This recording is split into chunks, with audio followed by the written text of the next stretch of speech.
What's going on, guys? This is Decelation. Got Brian. What's up, peeps? And we're back on the 35 Hot Rod truck. So today is going to be a fun one. Today is part 2 of wiring. So Brian and I were kind of naughty. We didn't film, did we? No. Yeah, last night we didn't film. But we'll show you the progress of what we did and show you what's going on. You notice Brian's little do the trick. It actually covers all the wires that's left. But no, we actually got a lot of these wires kind of, this isn't the final routing, but kind of figured out where stuff's gonna go, and the wire is nice and tucked. So for the most part, wires are kind of in the general vicinity where they're gonna go. And there's room for someone else to sit in the passenger seat. Kind of nice, isn't it? A little bit. All right, so we're gonna do some more thinking.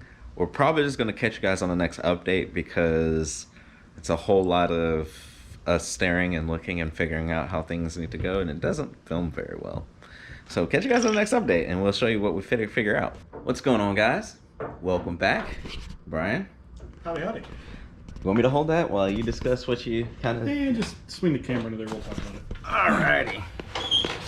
So we found a place to put the fuse box for the Phytech. We had an extra one of those fuse mounting bracket things there, so we figured out somewhere to jam it in so the wires still have room to maneuver. So we got that in there, and then up against that frame on the outside there, where it's where the Phytech ECU is going to be. Right here. So we're right over there. We just need to go out and get some longer screws to pop that thing on there, and we'll actually be able to stretch your legs out inside of that. Yeah, no, it's getting crazy, man. There's room. Another drill bit bit to dust, though. Oh man, Brian. That's 2 in 2 days. I'm on a roll here. I mean, you're trying to beat my record of drill bits. What's funny is it broke after it went through. That's usually when they break. I mean, I can attest to that. How many drill bits I went through in this motherfucker. But yeah, sweet. So while Brian was working on getting that figured out and figuring out where the ECU went, heard a few 4-letter words as he was figuring that out. A couple. I was trying to save some though. I'll use them all up. Yeah. So this is what I was working on. So figuring out which leads need to be used for what, figuring out a color coding and routing for the indicating lights, the sending units, the power to the units, and the ground. So I was working with cleaning all of this up. Luckily I lugged all of these while I was at work or on my own personal time. But yes, these are all they have to do is get labeled and easy disconnect for when we need to pull the dash off, because I get the feeling the dash may come off more than once instead of, look at that look. Yeah, I get the feeling the dash is gonna have to come off more than once, so we're gonna make things as easy as possible for us. That way all we got to do is disconnect some quick connectors, and I'm gonna label each one of these bundles so it actually makes sense. All right, what we're gonna do now is we got to go pick up some parts, and then we'll catch you guys on the next update. And yeah, so stay tuned. Catch you in a minute. What's going on, people? We're back again. So we left off, we just kind of showed you what we finished with the dashboard and the wiring. Brian, what are you working on now? The AC system and the wiring. But at least it's not plumbing this time, so we're all good. Yeah, so Brian's figuring out the routing for what the AC system's gonna look like, and what I kind of did off camera. You guys would be very appreciative of did this off camera, because honestly this took about 9 hours of my personal time, not even filming, just getting this sorted and figured out.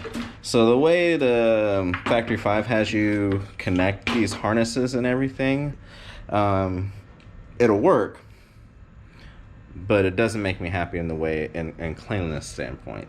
So here's what I did. So I decided that I wanted to have connectors, easy connectors for when I have to take the dash off. Not an if, when, because I already know it's gonna have to come back on and off at least 4 times while we're building it. So what I did was I kind of ran the wires in a way they wanted you to daisy chain power wire and the indicating light wires. They wanted you to daisy chain them together to where you could power everything. I went a little different route. I kind of made better nodes for them, and then each wire, instead of the daisy chain on the back of the gauges, just clean connections like that these are just gonna plug right into these. Very clean, easy to when I have to take it off and reassemble, and everything's gonna be nice and labeled. So pretty much idiot proof, which is good because sometimes I'm an idiot. And these are for my speedometer and tachometer. These are gonna, same type of deal. In this bundle, I don't have any connectors on this one yet because I need to buy more connectors, because this is for headlights, for the headlight switch and for the indicating lights. So I'm going to have these on connectors similar to this or the same, however. So when I need to disconnect the dash, all I really have to do is disconnect these connectors and then everything's good. So yeah, I think that's gonna work. I think that's gonna make a lot of sense. So yeah, well, stay tuned for the next update, and hopefully Brian doesn't want to kick me in the nuts after halfway through the wiring of the AC system. So yeah, he said a piece of cake. That means I won't get kicked in the nuts. Sweet. All right, stay tuned for the next update, guys. Welcome back, guys. Brian, What's going on, peeps? you want to talk about what the hard work you put in? I wouldn't say it was hard. It's physically or mentally taxing, but Yeah. all right. So what we got is this gigantic cable loom here. This is what actually is powering the heater and air conditioning for the car. So it's all internal. What we ended up doing tonight was mounting the trinary valve on the air dryer. That's actually wired in, and those wires were actually pre-terminated, so they actually fit in there. Then coming up, that last wire will just, that's our signal for the clutch to kick on. So once that gets connected, then we'll have a clutch for the air conditioning compressor. Nice, nice. Even though we don't have any hoses with fittings crimped yet, but that's all right. We'll get there. Also, mounted the controller for the heater control valve and started to get that wired in. So now we got the harness one wired in, and we just have to make up fancy connections to connect all yay wires to yay wires and run them how we need to run them.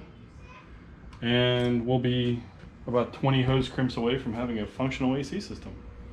But we'll be able to use the heater when we drive around in the wintertime, because it's going to be a while before we need the air conditioner. Yeah. But heat is nice. I don't like being cold. So yeah, so that while Brian was working on that, I'll show you guys kind of what I was working on.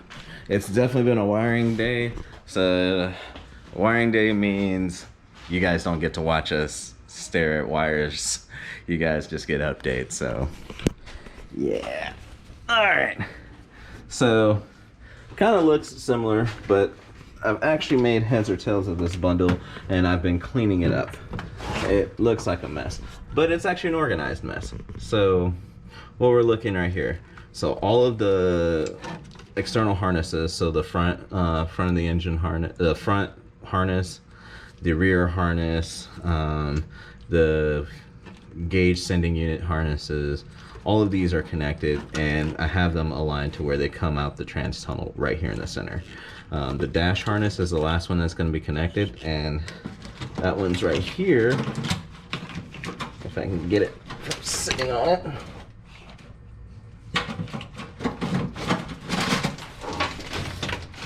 Yeah, there's the wires. So the dash harness, I'm gonna have connect down here and kind of run this way and kind of zip tie with this loom to keep it still neat. And all these exposed wires on this dash harness, that's just right now for testing, and so I make sure I know which ones they're going to. It's going to get either taped or loomed like this. So pretty much only exposed wires I'm going to leave are where these connect, so I can kind of see what wires are what, so I kind of have an idea when I am troubleshooting, if something doesn't work, what wires are going to what. But yes, I loomed a lot of the spare little wires. I rerouted how the keyed wire, the fuel pump wire, ran it through its own little grommets and everything. So yeah, I've just been slowly cleaning all of this wiring up, tucking it, making rerouting the wire so they all sit neatly, so if there is an issue, I can find it. But yeah, that's about it. Any words of wisdom for you, Brian? No, I don't have any today. No words of wisdom? Wisdom now. Wisdom out? I'm getting ready to move. Yeah? It's not that far away. I'm just moving from the townhouse I'm into an apartment. So I've been doing that at home. So sanding and filling in holes and painting and... the bane of existence, pretty much. Yeah, more or less. So I'll think of something for tomorrow. Yeah, so you guys will see it on the next video. But yeah, we're gonna call this video a wrap right here. Say that louder. Oh, she's hungry. She probably is. But but yes, I really do appreciate you guys watching the videos. If you like this video, comment down below, hit that subscribe button, hit the notification bell, and hit that like button, and it helps push these videos out to more people. Have a good one.